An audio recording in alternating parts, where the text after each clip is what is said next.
Hello, I'm Anna Delman, and it is day number 51, and I'm kind of excited that it's day number 51 because that means I reached the 50 milestone, and I'm looking forward to getting to the 60 and then the 70 and eventually to day number 365. But this morning when I woke up and realized that I've been writing notes to myself for 51 days and I'm on the way to 60 days, 9 days away from that, and that's kind of exciting. So for me today, my instruction is enjoy the journey.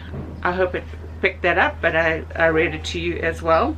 And so why enjoy the journey? Because change is a good thing, right?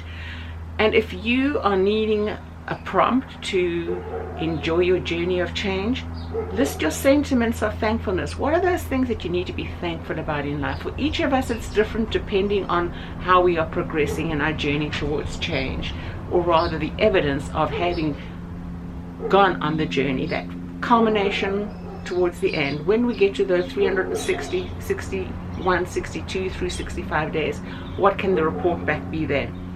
So in focusing on thankfulness, how does it make you feel when you focus on gratitude, on those things you need to be grateful for, right? Grow appreciation. Let it fuel your resolve to live your life. And that needs to be the focus when we are appreciative of the little things. Like I can hear birds singing. I hope you can too. Wow, I just love bird song. And then the dogs barking in the background, which I really don't always enjoy, especially when it's at 1 a.m. But then I am alive. I'm here. I'm able to hear. I'm able to function. I'm able to have a comfortable bed. There are always ways that we can turn that around into something of gratitude and thankfulness. Okay, so here we go with Proverbs chapter 8. It is July 8 in my neck of the woods. Time changes internationally make that a little different depending on where you are. But chapter 8 verse 1 says, does not wisdom call, does not understanding raise her voice? Now that's so interesting to read that, because as I looked at the original languages, etc., that this is written in, does not wisdom call, does not wisdom cry, it means like you encountering something. You know what it's like in life? We're going along the way, and does not wisdom cry? We are so caught up in the noises of living in life and people telling us one thing and another one, and then there's the still quiet voice that's saying no, no, no, think more.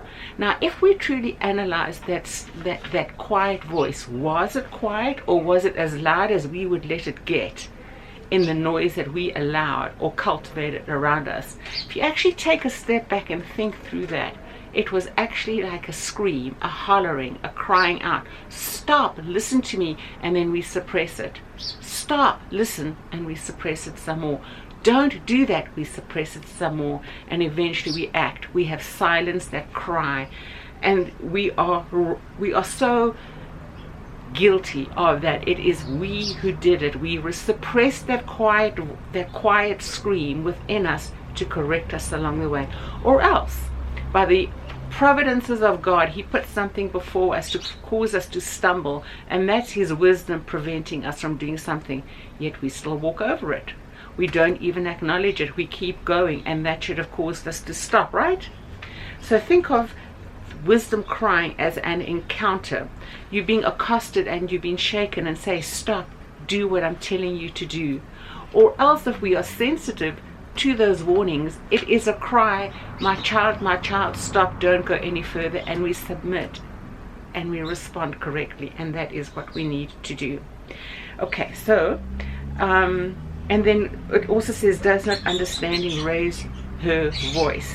Yes, it does. Are we being sensitive to that calling out and those things around us that we can see and know that are saying, this is not right for you, don't go there, you know the outcome of the negatives, don't go there. Go back to Psalm 1:1. Don't stop and speak to people when they are being ill-behaved. Don't sit and talk with them. Keep moving, keep going. until you are strong enough to be able to deal with those distractions in your life in a good, wise way, with wisdom crying out, and you submit to the wisdom and not those temptations. Okay, and then verse number 13, the fear of the Lord is hatred of evil. Of course. That's why the voice cries out loud to try and encourage us and force us to stop. Pride and arrogance and the way of evil and perverted speech I hate. Of course. Of course. Now, perverted speech there is also to be understood as fraudulent, deceptive speech. We've all encountered that.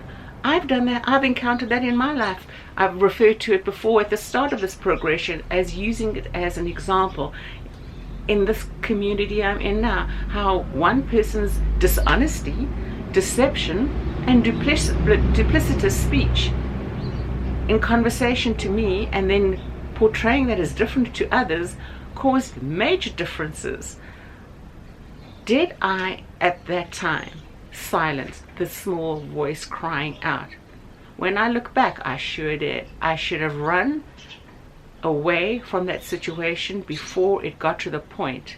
Sure, I'm faulting myself with that too, but then I had sought outside sources to stand beside me through it.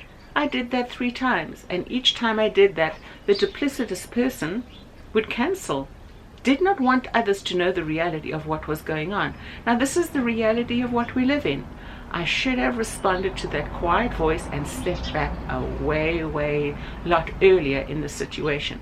I fault myself for that, and since then I have been more encouraging of that small quiet voice, which is actually the scream and the crying and the shaking of me, to say stop, listen, be obedient, submit, and do my will. And I encourage you, if that small voice is in your heart and your mind and your understanding, listen to it, step aside, so that tomorrow you may have the opportunity of enjoying the journey of the changes in your life as I am in mine. So until tomorrow, day number 52, take care and God bless, and I will talk to you then. Bye bye for now.